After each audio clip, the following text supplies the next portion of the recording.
Hi, I'm Karen Wharry. I'm an RN and the manager of clinical skills for HealthTexas Provider Network. In the ambulatory world that we work in, we have many opportunities almost daily to give injections. That means on a daily basis, we can injure patients because we do injections wrong. We're here today to talk about the different injections, the sites, and how to find them. But first, we're going to talk about the basics of injections before we start with the sites. First, you have to know that we have the 6 rights of medication administration. We have the right patient. You have to have 2 forms of ID. You have to have the right drug. Pick the vial up and read it 5 times. Take it in and show it to your patient. Get your patient engaged in their patient safety. If you don't have the luxury of having a coworker to check behind you, your patient would love to do it for you. Make sure you're giving the right dose. Doses come in adult doses and pediatric doses. Make sure you're giving it at the right time. It's your responsibility to go into the medical record and to make sure it's the right time for that medication. You have to have the right route. Manufacturers tell us exactly how they want their manufactured medications delivered. And they tell us this in the manufacturer's insert. You have to stop and read it. I want you to note how many times I refer to the manufacturer's insert today. Then you have to have a clear and concise written order. The only time that you and I can accept a verbal order is in an emergency. Medications that are given into the muscle are absorbed quickly. That means your body starts to make antibodies quickly. Within 5 minutes, your body is absorbing these. That is why we aspirate when we give an IM injection. Because of the many blood vessels, we don't want blood into the syringe. If you do aspirate and blood fills the barrel, you're going to pull it out, hold pressure on the site, discard your needle and your syringe and drop a new one. Don't use this site again. Go around and find another site. Subcutaneous injections. Medications that go into the subcutaneous tissue, there are no blood vessels in the subcutaneous tissue. That's why we don't aspirate. There's no reason to if you know you're in the subcutaneous tissue. You go ahead and give the injection. You go in at a 45-degree angle. You go ahead and inject the medication, pull it out at the same route that you went in, and hold pressure on it. Remember, we don't massage the sites anymore. When we massage, we push medication that should be into the muscle right into the subcutaneous tissue. These are the patients who call the next day and they say their arm is red, hot, hard, and it hurts. We've injured them. Remember to look at the site before you give the injection. Remember if there's any bruising, if there's firmness, hardness, anything unusual, if there's a scar in the area, you're not going to use the site for that injection. You're going to find another site because the medication may not be absorbed. Remember to always use one alcohol pad for one job. Cleanse the top of the vial off, discard it, get a fresh one. Clean off the skin. You start in the middle, 2 inches out, and let it air dry. Use only needles that have a safety device on them. You don't want to use anything that doesn't have a safety device because they need to be engaged before you put them into the biohazard container. Keep your bandages clean. The CDC tells us that we can no longer place those bandages on our sleeve, on our glove, on our badges. Instead, cleanse the patient's arm off, let it air dry, attach your Band-Aid. As soon as you've given the injection, you're going to slap that Band-Aid across and it doesn't get contaminated. And you also know that you have to be an inch apart. The CDC says we can place 2 IM vaccines in the deltoid. That means 1 and a second one an inch apart.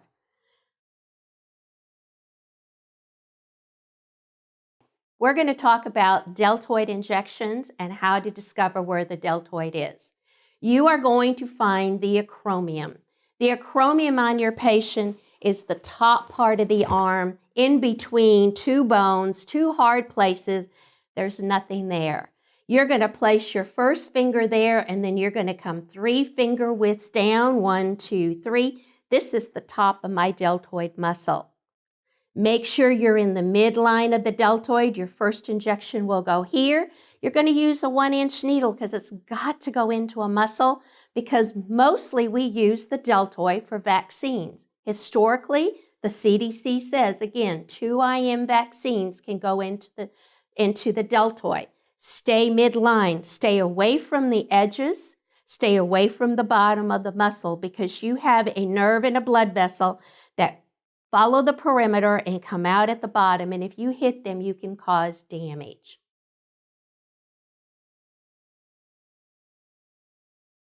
Now we're going to talk about the vastus lateralis, or the thigh. To find the vastus lateralis, you're going to put one hand below the groin, one hand above the knee. That is the muscle on the side of your thigh. It's the middle third of this muscle, and it's on the side. That is what lateral means, on the side, not on the top of the muscle. The CDC says, again, you can put 2 IM vaccines there an inch apart. You can put one subcutaneous back in the fat tissue behind the muscle. This site can also be used for deep IM injections. In our policy and procedure for HealthTexas, we say you can place 2.2 mils of medication here. It can be used as a deep IM injection site. That means I can use it for antibiotics. I can use it for testosterone, any type of hormone replacement. I can also use it for cortisone, any type of cortisone. But remember, your Kenalog causes dimpling. So you're not really, if there's another site you can use, if you get a big dimple in this area, your patient's not going to be happy. We'll talk about better sites for Kenalog later on in this presentation.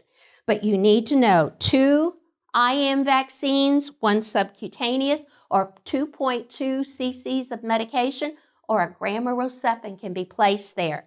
It is a deep IM injection site.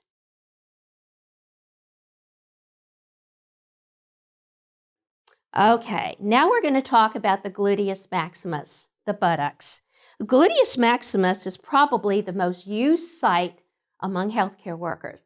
This is the site we all think of has a big muscle there. It is the deep IM injection site. But what you have to remember, our society's getting bigger and bigger. That means that the muscle is covered by a lot of subcutaneous tissue. You have to have a long enough needle. You can find 2-inch needles, but we can't find any that have the safety device on them. We're still looking. Sometimes 1.5 inches isn't going to get you all the way to that muscle. And if you don't deliver the medication into the muscle, you're not going to have the medication delivered, and it's not going to be absorbed quickly. It'll end up in the subcutaneous. Think of that Rocephin sitting in the subcutaneous tissue for 24 hours and not doing anything. You haven't given the medication correctly. And in our 6 rights, we have to use the right route. Next, we're going to talk about the Ventrogluteal injection site.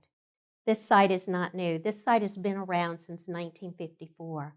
We're afraid to use it. Patients aren't always aware of it. We have to convince them that this is a better site to use because there's not as much subcutaneous tissue located in this area. It's usually 1 layer of subcutaneous tissue over a greater medius muscle, and the greater medius muscle on most adults is 1 inch to 1.5 inches in depth.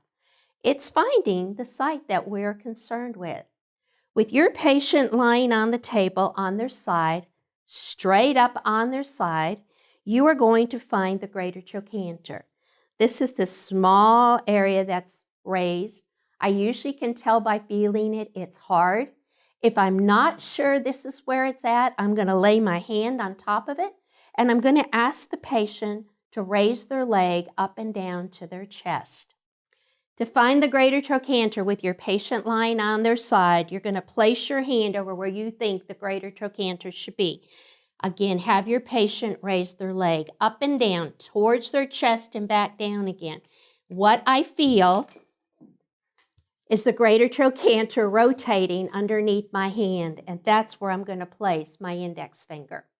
Okay, so I have found the greater trochanter right there because I had my patient raise his leg up and down. It rotated underneath my hand. I'm going to place my first index finger there.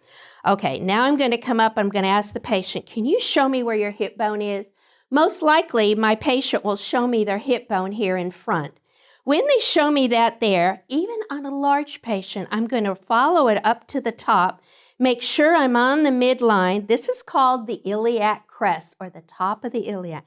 I'm going to find the halfway spot, halfway in between, and look what it does. It bounces. Remember what I said about touching the site. Feel the site. Make sure it feels like the palm of your hand. Every time I take my hands off, I have to remeasure it. There is my site. I have a 1-inch radius that I can give this injection in. It's soft. It moves. I'm going to cleanse my hands. I'm going to put on a pair of gloves. I'm going to get an alcohol swab. But first, I'm going to take the cap of my needle, and I'm going to place it right there where I want to give this injection. Because every time I look away, the site is going to change. So every time I come back, I've got to refine my spot. If I take and I make an indentation just by gently holding pressure for a few seconds, the indentation shows me every time I look at it and look away, I come back to the same spot. I'm going to get my alcohol swab. My site is marked. I take my alcohol swab, start in the middle, 2 inches out. I let it air dry. My indentation is still there. I'm going to go straight in at a 90-degree angle. I'm going to aspirate because I'm in a muscle. I'm going to slowly inject the medication and come out at the same angle as I went in and engage my safety device. I'm going to get my Band-Aid, slap it on there, and I'm going to have this patient lie here for a few minutes, just for about 15 minutes till I make sure there's no reaction. Now, the one thing I want to caution you with, there is a nerve that runs down here in front of the site where we give the injection. I told you to use the 1-inch radius here is where we're going to give the injection.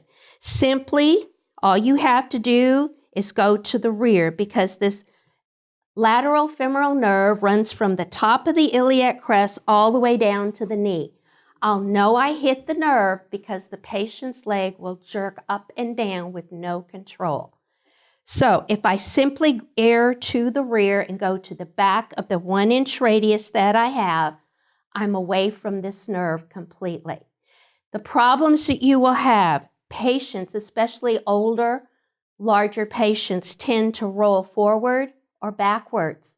They get tired, and if you take too much time getting everything prepped and ready, they're going to start to roll on you. Before you start, make sure they're right up on their side, and you have that midline up there. Again, you're going to find the iliac crest, you're going to find the greater trochanter, find the halfway spot. That is where I'm going to give it. I'm going to mark my spot with my indentation, and that's where I'm going to give it, to the rear of that circle. That completes my demonstration of the ventrogluteal injection. Thank you all for joining us today.